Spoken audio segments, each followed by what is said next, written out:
周一長談，我哋翻嚟同大家傾下11月15號，我哋有市選同埋各地方政府都有選舉，我哋同大家介紹一啲新嘅候選人，等大家多啲嘅了解，多啲嘅參考。我哋繼續同NPA 嘅溫哥華市長候選人 Kirk LaPointe 嚟傾下佢對於市政嘅一啲睇法。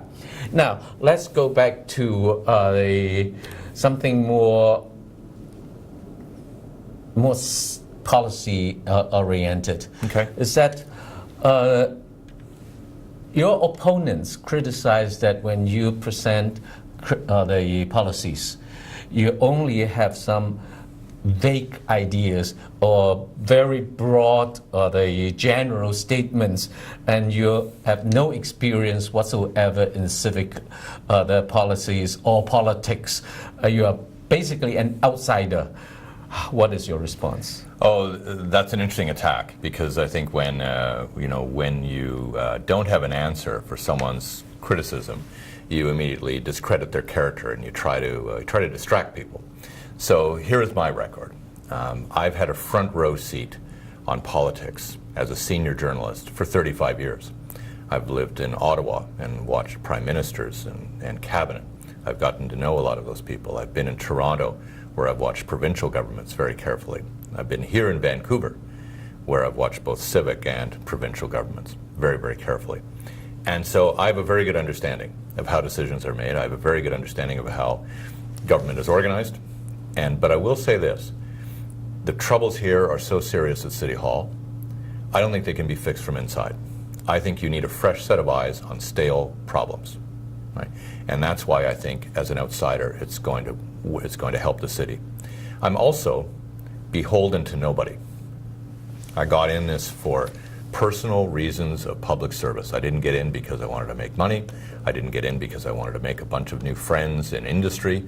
I didn't get into this because I had an agenda. I got in this to solve problems, and to do so impartially, without any favoritism, without a close set of friends who I would do favors for. So I come at it, I think, far more directly as a representative of the public than I think an insider could in trying to be mayor of the city. And I believe that the time is ripe for us to have a change in government, but also a real change, not just a slight change. We really need to clean out what's happened here in the last 6 years, so I think that I'm the right person for that job. Now you have a very interesting statement, is that the problem of the city is the city hall itself. Yes. Can you elaborate more on that? Why you come to this conclusion? Well, BC, I've in journalism and in teaching journalism, I've studied governments and their secrecy, and we have the most secretive government in the city of Vancouver of any in the country. And I've studied them, as I say, and there are a lot of governments that are quite secret. This one, though, is the most secretive. It means that in a lot of cases, our elected officials have to resort to using the law, the information laws that we have, in order to get basic information from the city. Even they're not told how money is spent routinely. The public certainly isn't. So what I've said is that I want to introduce a law that would make the information that the city collects and gathers and uses routinely disclosed to the public, because we're serving the public. It's their information, it's their money, it's not ours. So we need to be able to say to people, we want to build confidence, restore trust, and in order to do that, we're going to be open with you. We're going to show you all the things that we do, all the decisions that we make, all the reports we produce. And if you want to do business with the government, you're going to have to be prepared to shed light on all of your activities too. And that's an entirely turning upside down of the current system.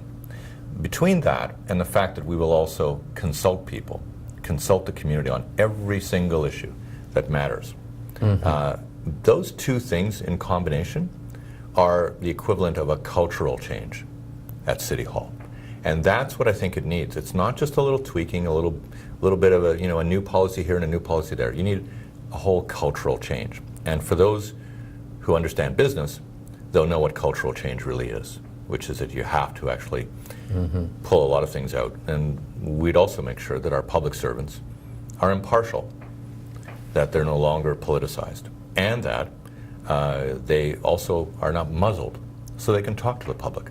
Right now they're muzzled. So we have a lot of issues like that. And the last one that's very important is that we'd have a public representative, an ombudsman, an ombudsperson, I guess is the best way to put it, because it might be a woman. And that person would be a public representative, so that when you feel as a citizen that the government has not done right by you, that has ignored a process or hasn't handled your case properly, you can go to this independent party who is going to examine processes, look at your complaint, and determine that the government should have done this differently. That alone, that independent voice, is a major, major departure from form. It will also, I think, avert a lot of lawsuits. The city now has more than a dozen lawsuits against it. I was an ombudsman at the CBC, and I avoided a lot of lawsuits for CBC by dealing with people, because people need to be seen, heard, and understood here. Talking about lawsuit, you just lead me to my next question, Abutis Corridor. Right. Because the city is suing CP now. And do you have any plan from your perspective how to deal with this situation? Well, I don't think that when you're in the middle of trying to get someone to sell you land that you sue them. I mean, that is, I don't understand where that is going to get us as a city. I will say this, that I think this whole case was created by Mayor Gregor Robertson and by the Vision Vancouver Council. At the Olympics in 2010, the mayor approached the head of CP Rail and said, you know, we've had this land for a long time in your hands. We'd like to buy it. Let's start a negotiation. So 4 years later, they were getting nowhere. And the city obviously was very far apart from CP Rail. And so then it began to complain that CP Rail was bullying them, or that, you know, that they weren't acting fairly. And all I'd say to that is, you know, first of all, CP Rail is a big business, and it's a grown-up business in a lot of ways. It's very mature. It acts appropriately, but what it wants to know is, what's the city really going to do with the land? Until it knows what it's going to do with the land, it doesn't know how much the land is worth. So the city needs to be very, very clear about what it wants to do. And then it needs to basically go back to CP Rail on the basis of what that is and then offer a deal. I would have changed it very differently. I would have gone back to I would go back to the community and I would say, let's consult. It's an 11-kilometer stretch of land. It's very, very big. And it's worth a lot of money. So we would then have a look at what each piece of that land might be used for. And then we would bring that back to CP Rail and say, okay, so here are our intentions around this. This is what the community tells us we should do here. So we're going to offer you something on the basis of those intentions, because those are clearer and they're likely more real. So you have your suggestion is that decide the land use policies first, what you want to use, and then because the value is based on how you use the land. You know, BC, there's an old game show, you know, that some of your viewers may realize called "Let's Make a Deal." Yes. And "Let's Make a Deal" always had said you can take this that's in front of you, or you can get what's behind the curtain. And you know, the problem is that CP Rail is not going to wait for what's behind the curtain. They want to see what's real. You know, and the trouble is that the city is saying, you know, there's nothing behind the curtain. Don't worry about the curtain. But you know, I think you've got to realize that this is just not something that is a light dispute. It's potentially hundreds of millions of dollars in potential use of that strip of land, and so CP Rail is not going to give it away. Well, I want to change a little bit angle of our interview. I want our audience to see you as a person, not as a potential mayor or a politician. So I'm going to ask some trivial questions. Okay. First of all, is that how do you spend your time outside of work? Well, I don't have as much of it as I'd like, but I read a lot. I listen to a lot of new music. I grew up with music in my house all the time. I got to see the Beatles when I was 6 years old. It was an amazing thing. It changed my life. But I listened to new music. I used to write about music. So I continue to write a little bit about music, but I listen to all the new music that's out there. So Yes, I remember. I read somewhere that you travel all the way to New York for which company? for Billboard, I used to be the Billboard Canadian editor, and so I would do that. I've seen thousands of concerts. I've interviewed hundreds of artists. I love new music. It's the music that I'm going to love for the rest of my life. I think I'll be 85 and still listening to music. So, Sports. What is your favorite sports? I would imagine my favorite thing to do is run. I've been running for 32 years now, and thankfully no serious injury. But I play hockey. I'm a goaltender. I've been doing that for about 30 years. I took that up later in my 20s. And I play a couple times a week, old-timers hockey all around the city of Vancouver, Richmond, Burnaby, North Shore, and a lot of leagues. And as a goaltender, you're much in demand. There aren't many of us around. And so I get to play quite a lot.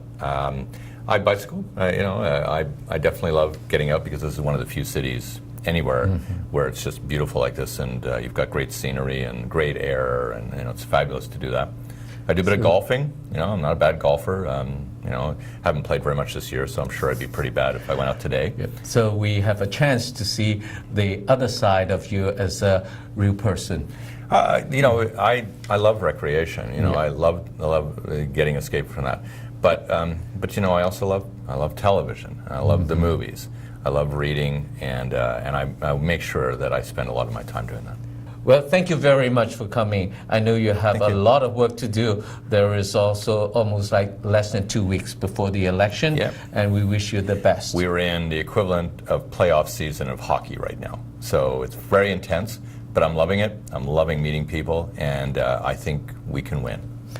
Well, best luck. Thank you, BC. 周一長談，我哋今日同大家傾嘅係11月15號嘅市選。